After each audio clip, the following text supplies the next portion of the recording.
સુરતના ગોડાદરા ખાતે આવેલી આદર્શ પબ્લિક સ્કૂલની વિદ્યાર્થીનીએ ફીના ત્રાસથી કંટાળી આપઘાત કર્યો હોવાના આક્ષેપને લઈ એબીવીપી દ્વારા સ્કૂલમાં જઈ વિરોધ કર્યો હશે તો વિરોધ કરનારોની પોલીસે અટકાયત કરી હતી।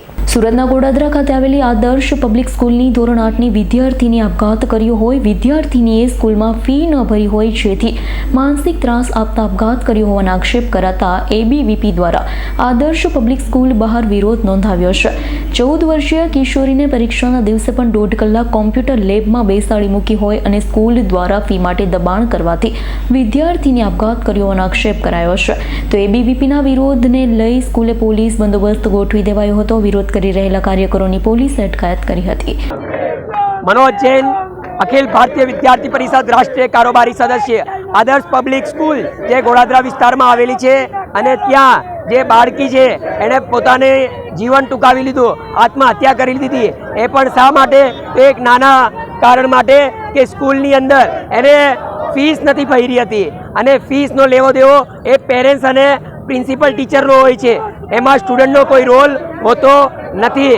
અને આ જે વિસ્તાર છે ગોડાદરા વિસ્તાર એ પરપ્રાંતીય વિસ્તાર છે, અહીંયા સ્લમ એરિયો વધારે છે અને મધ્યમ વર્ગીય ગરીબ વર્ગીય વિસ્તાર છે।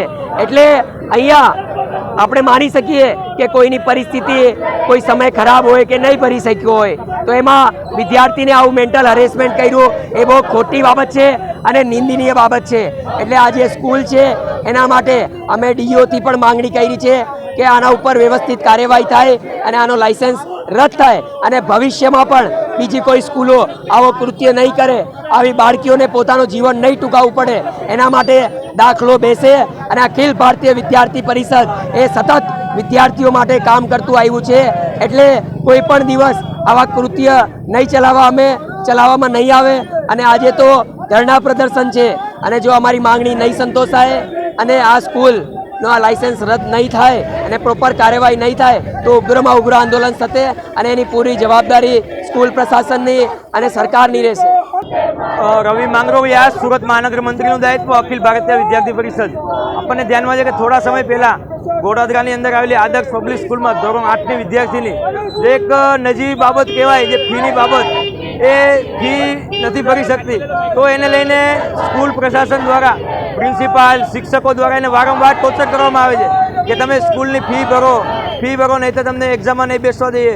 તો આને લઈને વિદ્યાર્થીને માનસિક ત્રાસ આપવામાં આવતો, સતત વિદ્યાર્થીનીને કોમ્પ્યુટર લેબમાં બેસાડવામાં આવતી, ટોયલેટ બાથરૂમની બહાર સતત 2 દિવસ ઊભી રાખવામાં આવતી।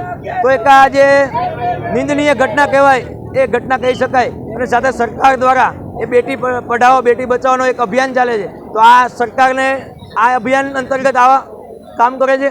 તો એક આમાં પણ જે પણ લોકો સંડોવાયેલા હોય સંડોવાયેલા લોકો ઉપર કાયદાકીય કાર્યવાહી થાય અને સાથે સાથે આ જે દીકરી છે એ દીકરીને સચોટ ન્યાય મળે અને ડીઓ અધિકારી સાહેબ દ્વારા આના પર એક નિયમ બનાવવામાં આવે કે જે પણ ફીનો વિષય છે તો ફીના વિષયમાં એના વાલીઓને સચોટ જાણ કરવામાં આવે, નહીં કે વિદ્યાર્થીને।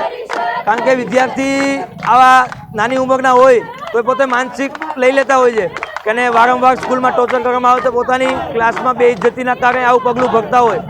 અને આગામી સમયમાં જો કોઈ વિદ્યાર્થીને આવી ઘટના બનશે તો વિદ્યાર્થી પરિષદ હંમેશા એ વિદ્યાર્થીઓની સાથે રહીને ઉગ્રથી ઉગ્ર આવું પ્રદર્શન કરશે। અને વિદ્યાર્થી પરિષદની માંગ જો આ સંતોષવામાં નહીં આવે તો વિદ્યાર્થી પરિષદના ધરણા પ્રદર્શન સતત અહીંયા ચાલુ રહેશે। Bureau report S9 news Surat. અમારી તમામ માહિતીથી અપડેટ રહેવા માટે જોડાયેલા રહો S9 ન્યૂઝ સાથે।